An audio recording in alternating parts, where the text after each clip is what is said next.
Everyone.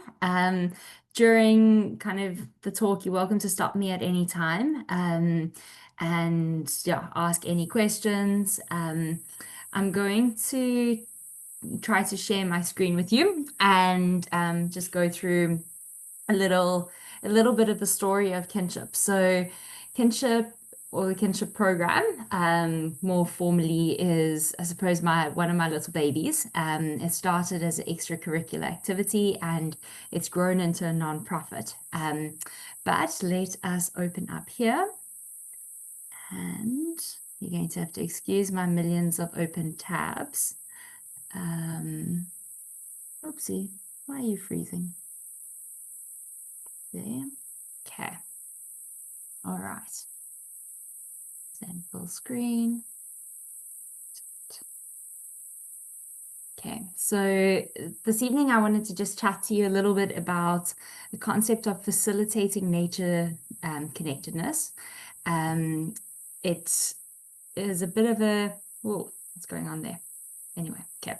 So a few years ago, sure, it's about 6 years ago now. I was sitting on the banks of the Mgeni River, which is a river in Durban, and it is highly polluted. There's a lot of E. coli.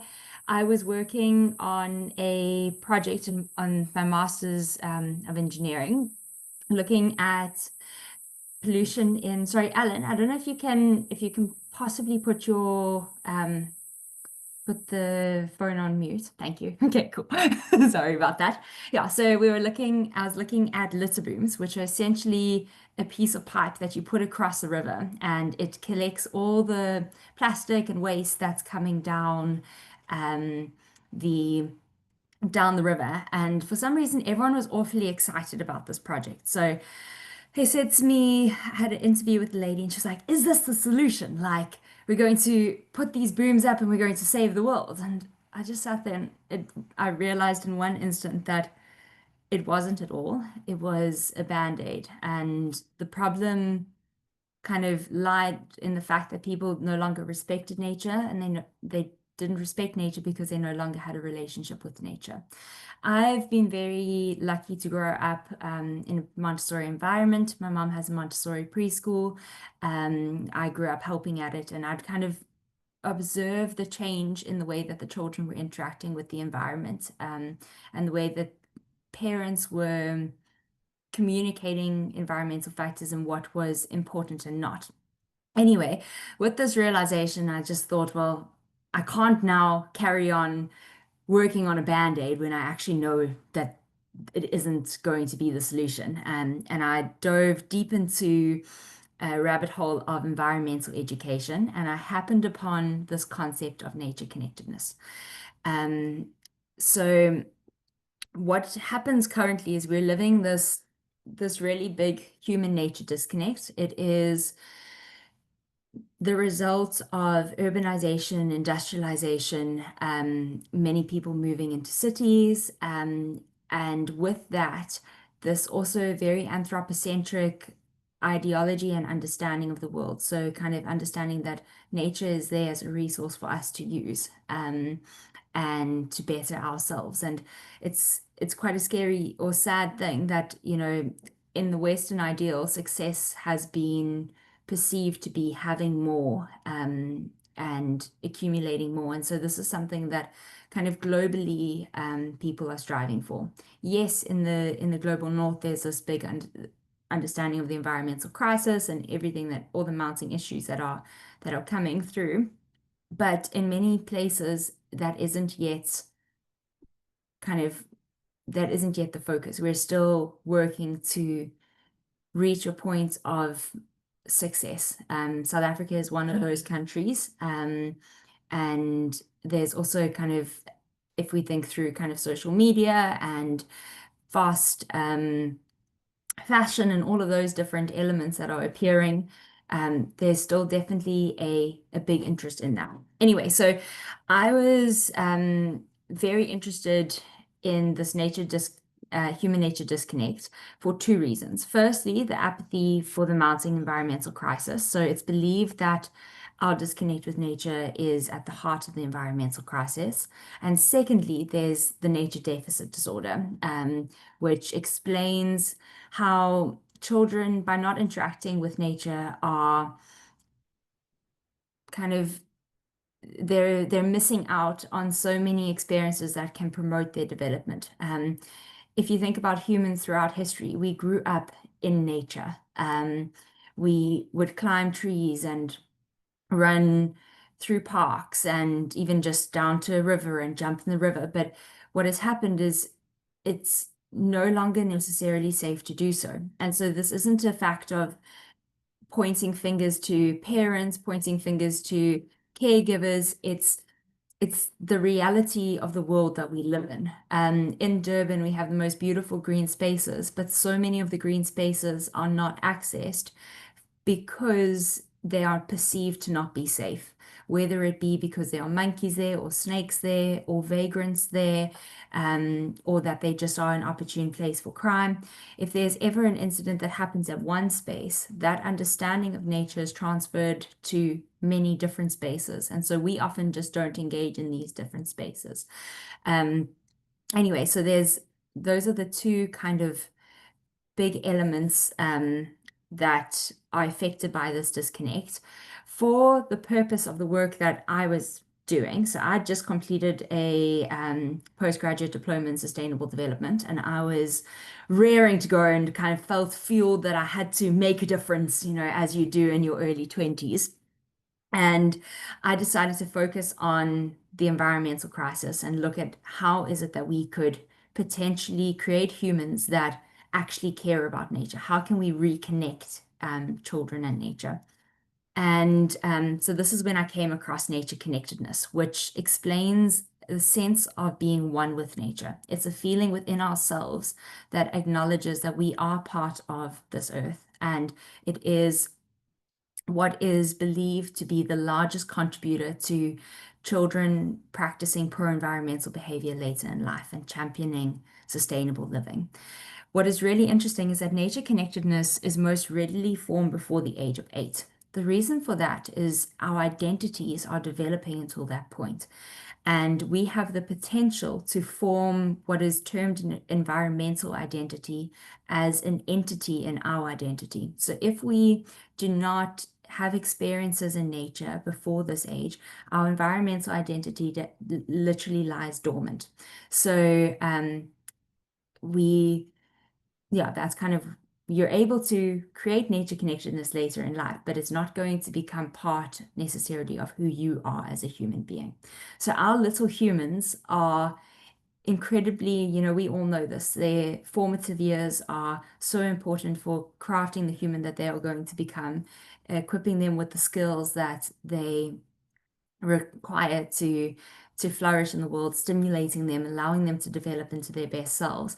And so an element of this can be incorporating a sense of nature.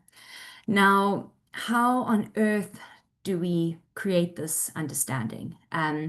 So there's a whole lot of fragmented research around developing nature connectedness. I found that there was limited concrete guidance on it.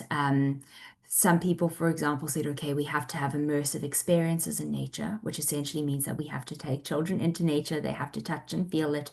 But there was little understanding of how long do they need to be in nature for, what other things can we provide them with in experiences. Anyway, so I felt really called to start doing something. So I'm actually going to hop back to the previous slide because I don't like that one right yet. So while I was thinking about this and researching, I also am quite a doer, and I can't just research and do something like behind a computer screen. I knew that there were a lot of children in Durban. It happened to be COVID time, so schools were shut down. There was limited opportunity for them to socialize with anyone else, and also limited opportunity for them to be stimulated. And I just figured, okay, well, let me start Kinship. And Kinship started as a extramural. We would go into different nature reserves for 2 hours at a time. I had to start the sessions all in a state because I had to build the trust of all the parents. Obviously, that's integral to anything that you do. And so we had children that were coming twice a week to kinship sessions. And during that time, I started to notice that there was a big shift in the way that they were starting to engage with nature. So my first kinship session was an absolute disaster. I had four little 4-year-olds and I took them into the forest. It happens to be just a short little trail. It's not big. I mean, it's if I think about the forest, it's probably like 30 meters wide, but about 1.5 kilometers long. And it's just a green belt. And as we walked into the forest, the children were all very excited because we drove there in my car. And then we parked the car and we got out. And as we walked in and the canopy came over their heads, they just started screaming, I'm scared of the forest! I'm scared of the forest! Get me out the forest! And I just thought, oh my gosh, okay. Let me try and distract them. So, can you find any leaves? There's no leaves here. So I was like, what? They're underneath you, they're next to you, they're on top of you. The children were just completely overstimulated. So I have a really good relationship with my mom, and I phoned my mom. I was like, Mom, I need your help. I have two kids who are screaming um, and crying and are completely devastated. I've got two that want to continue exploring. Please come help me. And she lived quite close by, and she's like, okay, I'll walk there now. And I was like, no, no, no, you have to get in your car and you have to drive here because I need to get these children out of this environment right now. Anyway, it wasn't at all what I'd expected. I then continued with the other children and I said, okay, well, let's build a fort. They didn't know how to build a fort. Let's make a fire. What do you mean? How do we make a fire? They couldn't play in the space. Anyway, so that was kind of a very interesting starting point. And well, with kind of repeated exposure, things started to change. At the same time, I realized that it was very possibly something that I wanted to shift my master's to. So I aborted my engineering master's and I enrolled for a master's of philosophy of sustainable development and started looking at research question of how do we kind of facilitate the process of nature connectedness. So nature connectedness is it, it's not an end goal. There's an entire process that children will go journeying through to reach that point of being connected to nature. And in order to do that, I kind of had to understand the relationship between children and nature. Then I also had to understand what experiences were promoting the development of this connection and what role the experience facilitator plays in encouraging this connection because I started to notice that I had to interact differently with each child. Anyway, so here's just a couple of images from Kinship, but we'll talk more about these just now. So, for the purpose of universities, you often have to make things look all fancy and linear, which isn't the case ever. So I supposedly conducted a 6-month research process with the children, taking them out into nature. In reality, it was actually a year and a half, and we just condensed everything into that. But the research process consisted of interviews with parents and children at the beginning, and then continuous investigation of observations. So, obviously, being a Montessorian, observation is critical to everything that we do. And so it was integral to my research and also more importantly just to my practice with kinship. I was very diligent about observing before I started that. And I think that what's so special about observation is that when we're intentional about looking for or looking at what is happening around us, we start to notice things that we never knew really were happening. So it takes us placing that emphasis on observing to come to different things. And then we kind of did concluding interviews at the end with children and parents as well. So all of the information and research that comes out of this was influenced during this process. So as part of my part of my deep dive and rabbit holing, I came across something very interesting, which is called the phases of nature connectedness. And it was developed by Matteo Giusti, Svein and Raymond and Berry. Thomas Berry is an incredible researcher. He termed and coined Earth jurisprudence, which is it works in alongside the idea of Earth stewardship. They've got some really interesting work that they've done. Anyway, what I started to notice was happening in with my children was they were behaving differently depending on how they felt in nature. So Justi explains that along this journey of nature connectedness, children supposedly begin with being in nature. When they are in this phase of being in nature, they feel comfortable in natural spaces and they become becoming curious about nature. They do not yet interact with nature, so they are still just kind of they're finding their feet. And if you think about a child that has come new to your school, that's often also the case. They might not engage with an activity immediately. They've got to understand their surroundings first. Then they move into a space of kind of being with nature. Now, during this phase, they're able to read natural spaces, act in natural spaces, which essentially means play in natural spaces. They will begin feeling attached to natural spaces. They will know about nature and they will recall different memories of times being in nature. So, remember when we were here last time and we saw the dragon's footprint? Something like that. And then from this point of being with nature, once they've engaged with nature and they've built a bit of a relationship with the environment, only then do they start to be for nature. And during this phase is when they start to take care for nature and of nature. They begin caring about it. So those are two different things. Taking care is the actual action, and then caring about is the heart feeling. And then additionally, they begin to feel one with nature. Now, if you look at these three phases and you think about the first session I had in kinship, those children didn't fit anywhere here. They were not in nature. They weren't yet comfortable in the space. And so one of the first things that we did was extend this sense of this journey of nature connectedness, and we incorporated this phase of being afraid. So when children are afraid of nature, they obviously are not able to interact. They do not feel comfortable in that space. And kind of unfortunately, this is a reality for quite a few children that we have worked with as a starting point. Now, obviously, each child would have a different starting point along their journey, depending on their character and the environment that they have grown up in. So for us, when we change the wording, so it's afraid, comfortable, because that explains being in nature. Engaged would be with, because they're engaged with it. And then they move to caring when they would be caring for nature. You'll notice under the caring, there's another little baby river. And that river divides the sense of caring into self and activist. So essentially, if we're wanting to create a generation that are going to champion nature, we want them to be activists for nature. That would be our ideal endpoint. So when the child is in this caring self phase, they are exhibiting the characteristics and qualities of taking care of nature, um, caring about nature and feeling one with nature.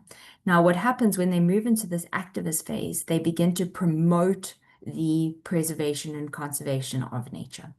And so there's some really interesting experiences that started to emerge as being almost like triggers that would help the children journey through this process of nature connectedness.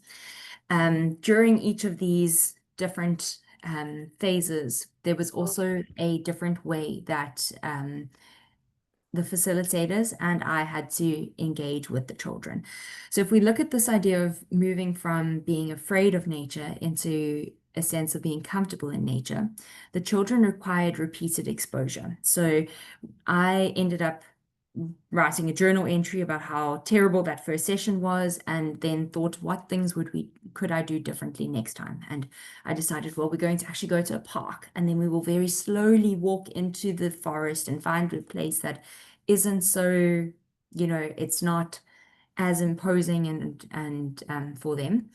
And so this repeated exposure with slow exposure was something that then worked for many of our children. A second thing was this idea of knowledge. So we had some children, and our children gave themselves all their own names. They chose their pseudonyms.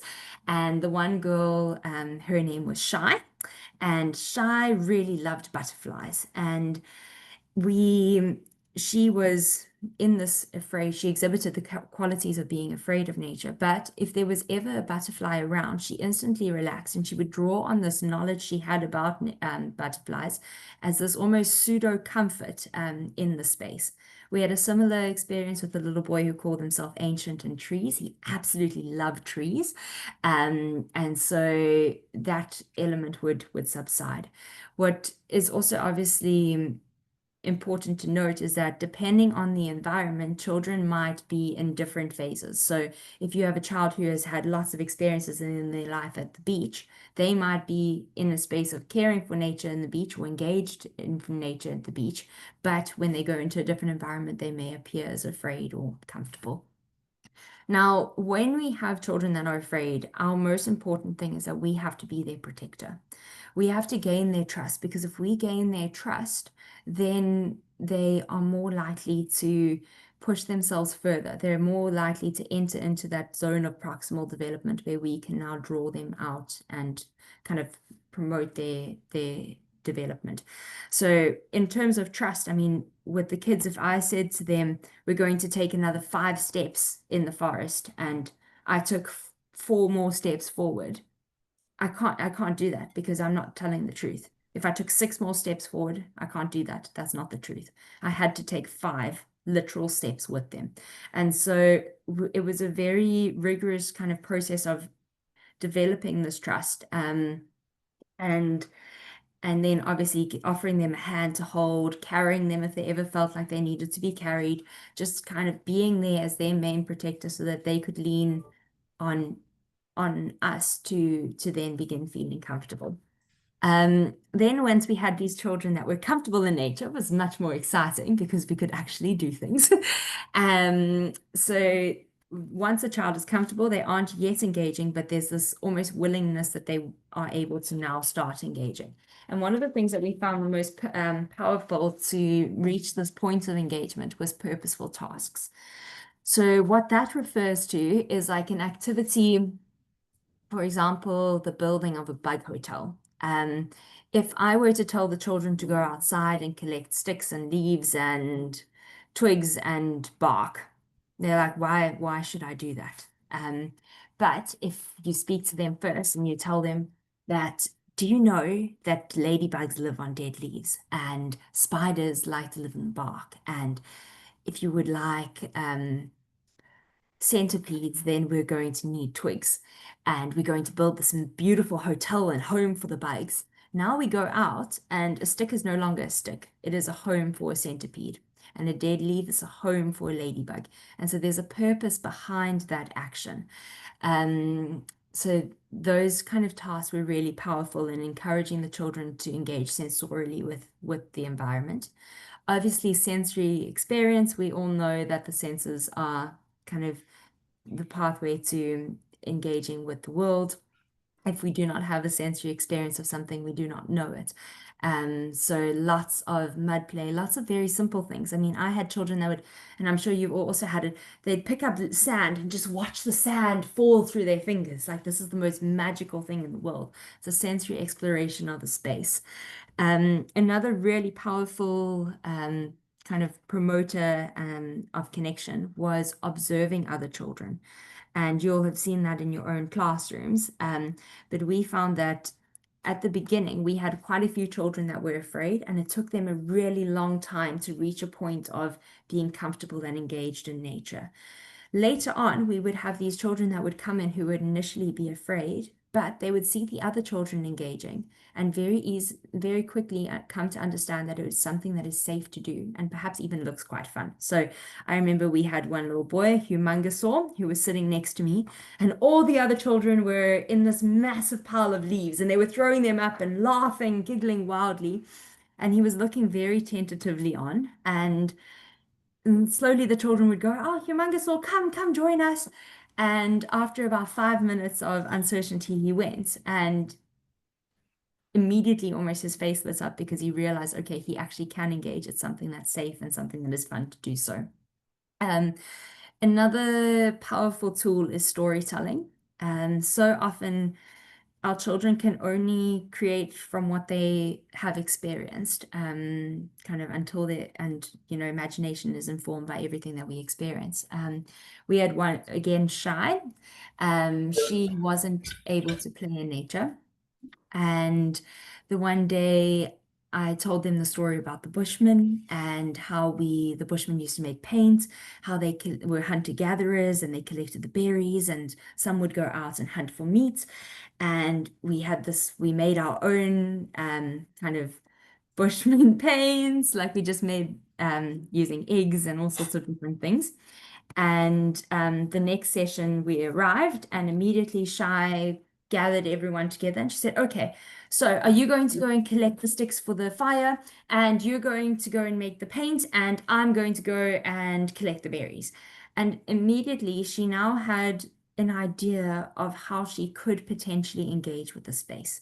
And so storytelling is extremely powerful. Another really wonderful, well, important element is fun and awe. So we have to remember that we're wanting to create a relationship with nature. And so if we want it to be a positive experience, it has to be fun. There has to be awe-inspiring in it. Um, I always say to my facilitators in our team that if the children are laughing, your session has been a success. You have instilled a positive attitude towards nature. And during this phase, you'll notice that a lot of what we would be doing is initiating. So we're initiating the play through story, through providing those experiences, through ourselves. I mean, I would end up in massive puddles of mud and absolutely filthy just by kind of showing the children, look, I can do it, you can do it too. So we're initiating games, we're initiating just exploration. Also, while walking, so many children don't actually see what is around them. And so, oh my gosh, can you see the spider web? Oh, look, there's some fungus growing there. I wonder, can you find anything that is fluffy? Can you find something long? Just kind of us being engaged and appreciating the space around us encourages them to do so too. So now if we've got these children that are engaged in nature, how do we encourage them to start actioning care? One of the experiences that came through often was the power of silent contemplation. So often we move through life at a very rapid pace. We are constantly thinking, what are we going to do next? And sometimes we need to actually just be. We had a session where we were at the Durban Botanical Gardens, and they have quite a few duck there and a few little ducklings, and you can buy some bread that you feed the ducks, and we'd done that, and the children were feeding them all. And then one of our little 4-year-olds randomly got up and went to collect a whole lot of the food that she'd just tossed out. And she went and got 2 stones and she put the food on it and she started grinding the food smaller. And I was like, Ren, what are you doing? And she said, well, the little ducklings, they can't eat it. The pieces aren't small enough for their mouth. And it was quite a powerful moment because if we hadn't stopped to observe the ducklings and the ducks eating the food, she never would have had the opportunity to notice that they weren't able to, and then kind of practice taking care of nature. Role modeling was something, I mean, we all know that we speak a lot about spiritual preparation as Montessorians. I still remember. I will see you here a while ago. Sorry. Okay. Yeah, so I still remember the first time I realized what spiritual preparation was. I think I was about 18 and I was sitting in the grade R class at my mom's school, and I realized that all the children were watching me, and I sat up a whole lot taller and realized I needed to be better and I needed to have better posture and just be the best version of myself, or even a version better than the best version of myself. So that would be what they would learn to be. And anyway, so that was something that I pulled through into our kinship sessions. I made sure that I was super prepared before going to engage with the children. And one of the things that I made a promise to myself about was making sure that I collected any rubbish or litter that we saw along the way. So during one of our final interviews, every single parent that we interviewed mentioned that all their children through kinship have learned how to take care of the earth, and they all are very concerned about litter, and they all pick up so much litter. And I thought, what on earth? We've only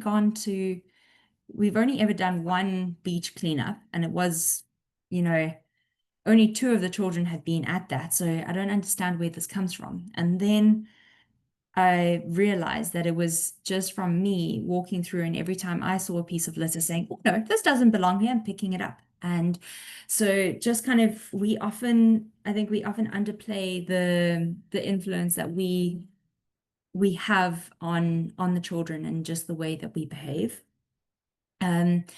Then the next thing, which is one of my favorites, is creating opportunities for the children to help. So we all know that if we go to a child and we tell them, oh, we're going to do a beach cleanup, it doesn't sound awfully exciting.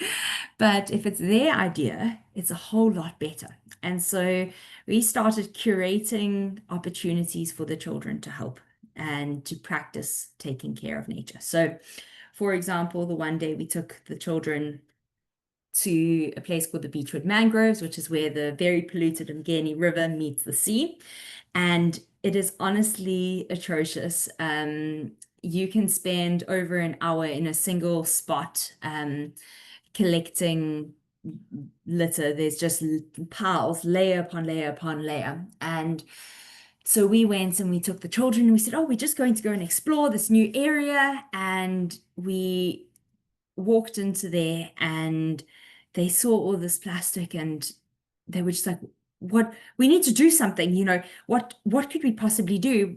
Does anyone have bags? And I was like, yeah. I was like, oh, I happen to have some bags. Why would you like to use them? Yes, please. And they ended up cleaning that area for well over an hour. And it was because they had identified this issue and they were now the ones that were championing its removal. Whereas kind of 2 weeks beforehand, we'd gone with a different group of children, and I'd briefed the people at the mangroves, and I said, okay, we're coming. Please don't tell the children we're doing a cleanup. They need to go and see it. And as we arrived, the first thing the man did was, oh, does anyone know what we're here to do? And of course, my one very eager activist said, we're here to save the world. I thought, oh, goodness grace. And then he said, yeah, here's your bags. And he gave them bags and gloves. And after 10 minutes, they were bored.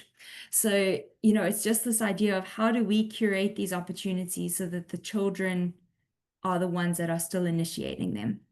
The next element that comes into play is knowledge. So notice knowledge came right at the beginning as the pseudo comfort, and it comes now for the purpose of children needing to know what is good for the environment and what is bad for the environment.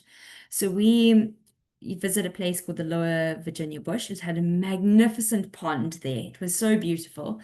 I was actually in the pond today, and we arrived the one session, and the pond had this all these green plants just covering the top of it. And I won't lie, it was really beautiful. And all the children were like, oh, it's so pretty, it's so pretty. But the green plants happen to be Kariba weed. And Kariba weed is an alien invasive plant, and it takes over the entire surface and prevents kind of filtration and sunlight reaching in, and so kind of kills the ecosystem below it. Anyway, I mentioned this to the children, and immediately they took off their shoes and all jumped into the pond and started fishing out the invasive Kariba weed. And so in that point, if I hadn't told them, listen, this isn't actually so great, but I didn't at any point say to them, let's get in and take it out. That was something that, again, they initiated, and so they were very purposeful in it.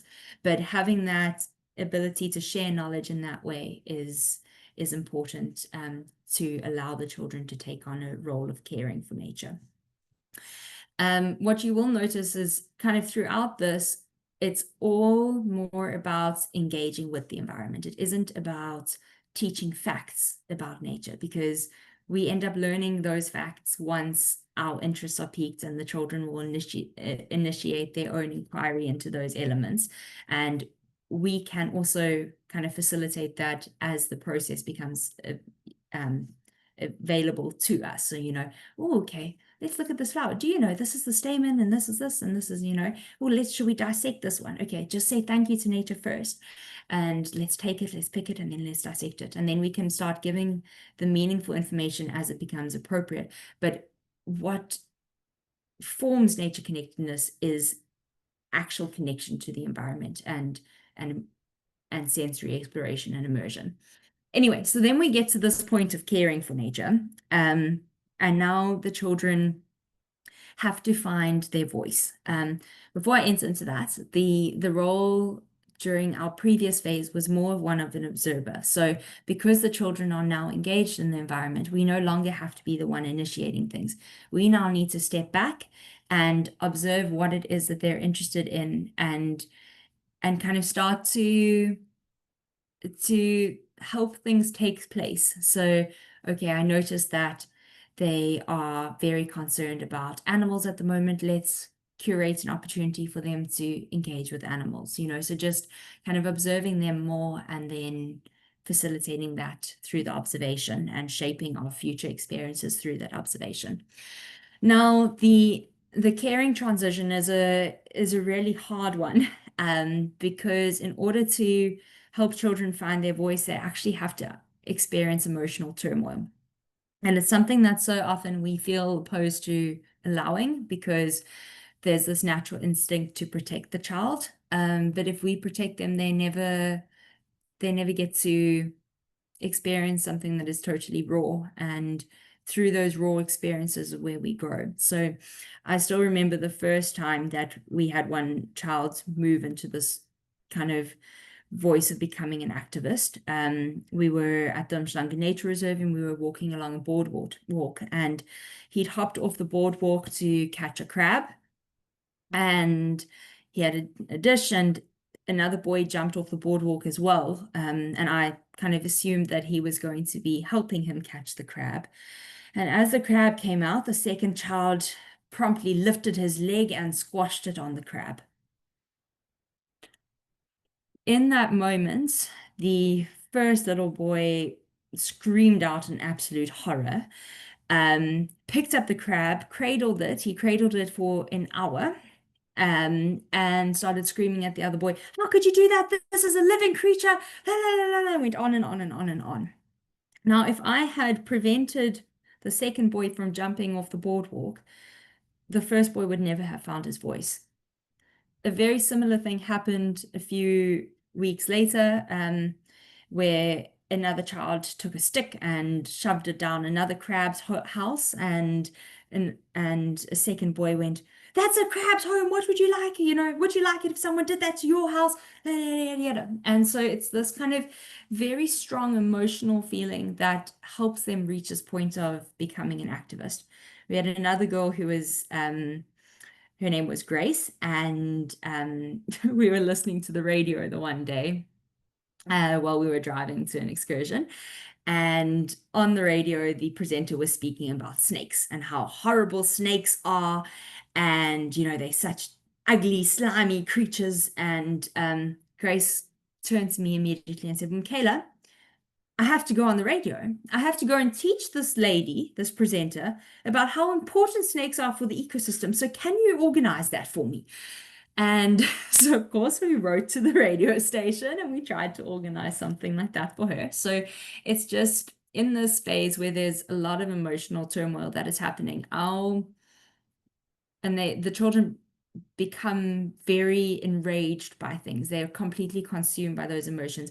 We have to become almost a bit of a navigator for them. We have to help the ones that are feeling distressed to come to understand the emotions that they are working through.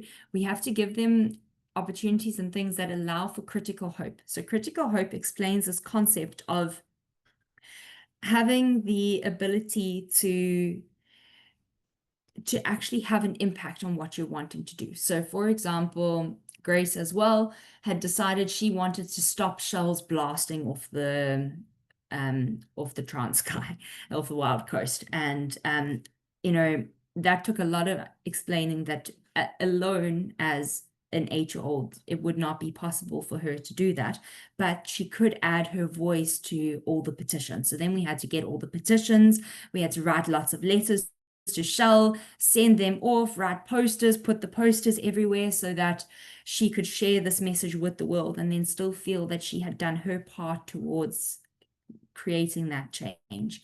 But you know, if we had said to her, yeah, great, you go and tackle Shell on your own, we would have just done a complete disservice to her, because it would not have been something that was possible or manageable for her.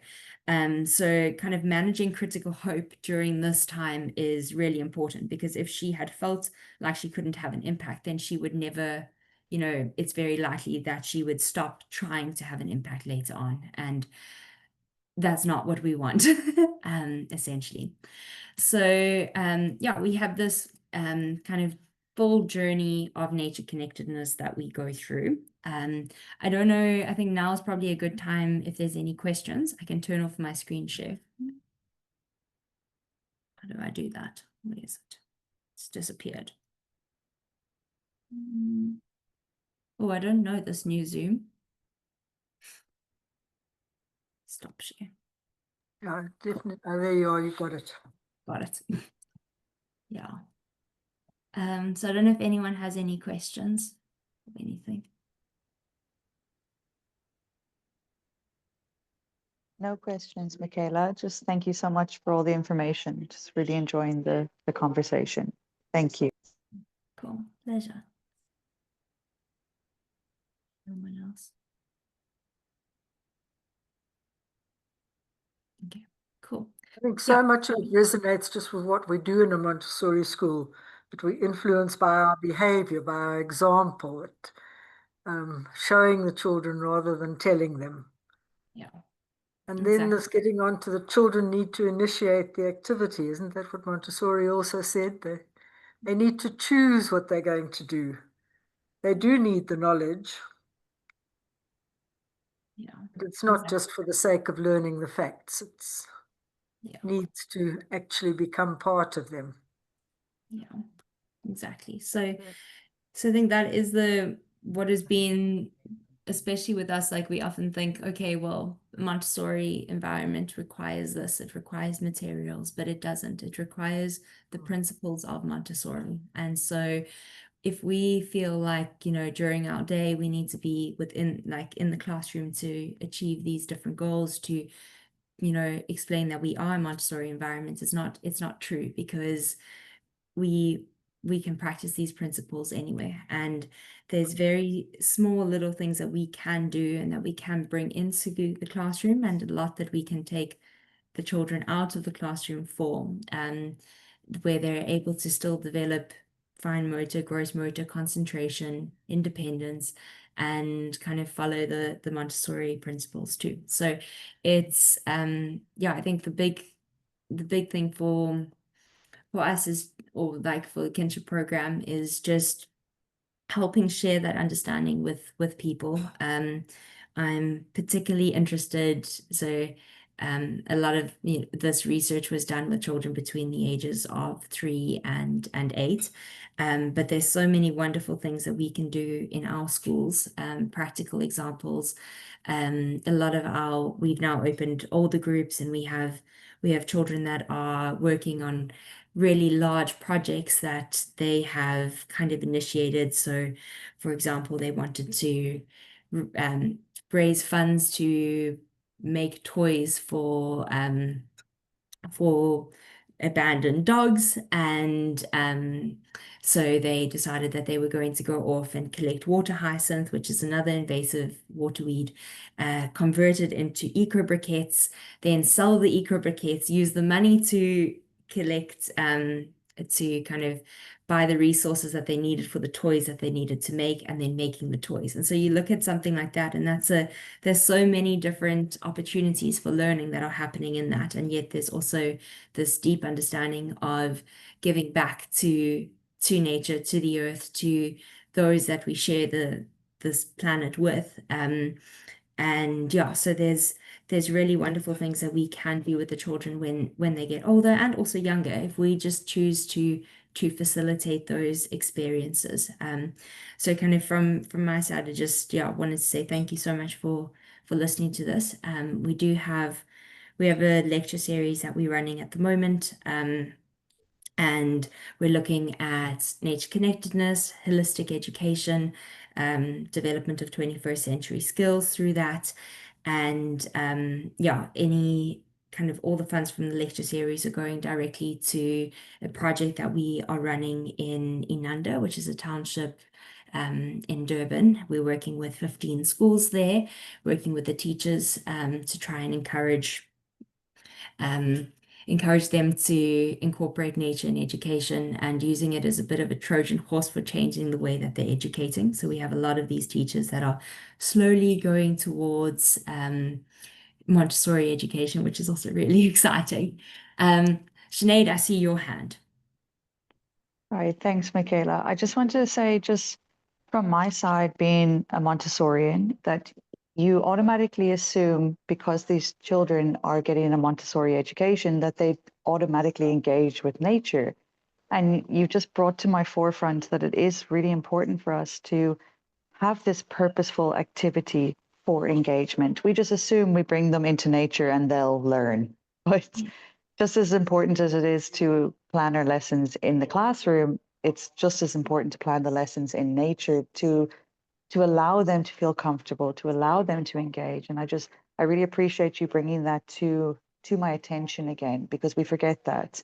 And we forget the modern time that we're living in, and how children are not as exposed as they used to be to nature. And it's our duty as their guides and as their parents and as anything else, is to just actively engage as adults with the environment just as much as we want them to. So I just really appreciate you bringing that to my forefront, and I appreciate your talk. Thank you. Thank you so much. And if you do want, we've got an activity manual. It's not something that we sell, it's just something that's free, and it's got some ideas of activities if you ever want as well. I'm sure you could send Sean just let her know that you would like, and I can email it through. Thank you, Michaela. Appreciate Lovely. that. Thank you, Michaela. I look forward to that. So I'll certainly hand it on to anybody else who wants it. They just email me. I see Jules also wanting to ask Yes. something. Yeah. Jules?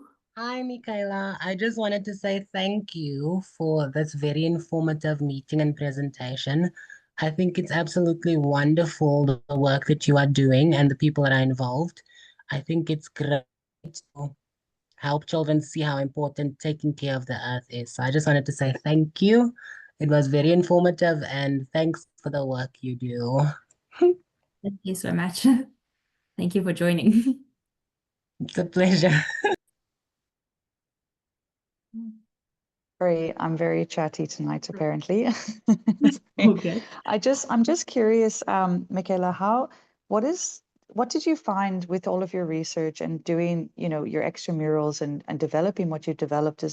What was the biggest barrier that you found for the kids to engage with the environment? And I work with predominantly elementary children, but obviously I have a toddler myself as well. So I'm just wondering, what did you find? What, as a parent, as a teacher, can we have less of to ensure that they are engaging with nature and promoting that?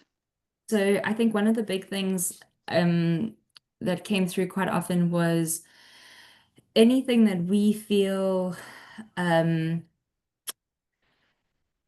tentative about, they pick up on that. So I had parents that would sometimes join us, and we'd be walking across the bridge, and the mom would be going, be careful, don't stand too close to the edge. And luckily, in this kind of that time, the child didn't hear her. And I just turned to her and I said, shh. And in that moment, she was like, oh, he's actually fine. I'm the one that isn't. And I'm the one that is worrying about this situation. We had so many children that were afraid of engaging with something because their mom would be cross with them for going home dirty. So there's this idea of you don't get into my car dirty. Also some children that had never been to a place and they're like, I can't go in there. I'm too scared to go in there. And I'm like, why? Oh, because there's monkeys there. I'm like, how do you know there's monkeys? No, my mom told me they're monkeys and monkeys are horrible creatures, so there's all these Yeah. small things that if we ever mention, and I think one of the most it was very profound for me is we had one little child who just found a frog and she was so excited about finding this frog. And she brought it to our one facilitator and she held it out. And as a facilitator saw it, the first thing she did was, and then she went, it's nice. But the child saw her initial reaction. And, so it's just like us having to constantly be guarding and aware of what we're doing. At my school at the moment, I teach with another lady, and she is terrified of cockroaches. None of my children were scared of cockroaches. On Monday, there was a cockroach, and all of them. So there's so much that I think that's been the biggest thing that I noticed was this, what we pass on to our children. Well, what's interesting is you're not saying television, because I'm also noticing that with my elementary children. It's more about what their parents are scared of. I had a child in my class, we went on camp. She's terrified of insects. And we went on camp and she literally took a huntsman spider out of the room into the garden. And even to this day, she refuses to touch anything sensorial. But I realized there and then, oh, the parents are missing. So that's very interesting that you mentioned that. It's just something I'm also observing. Thank you.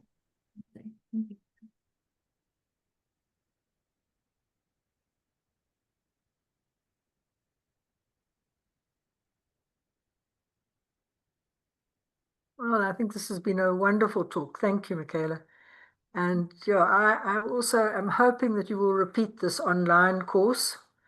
I'm sorry that we missed this one, but you must do it again. So I hope the one you're running now is a grand success, and that will persuade you that you need to do it again soon. And if possible, up in Gauteng and face-to-face one. That would be even better. But no, I'm very excited about that. Always find accommodation for you, so that won't be a problem. So it would be lovely to have you up here.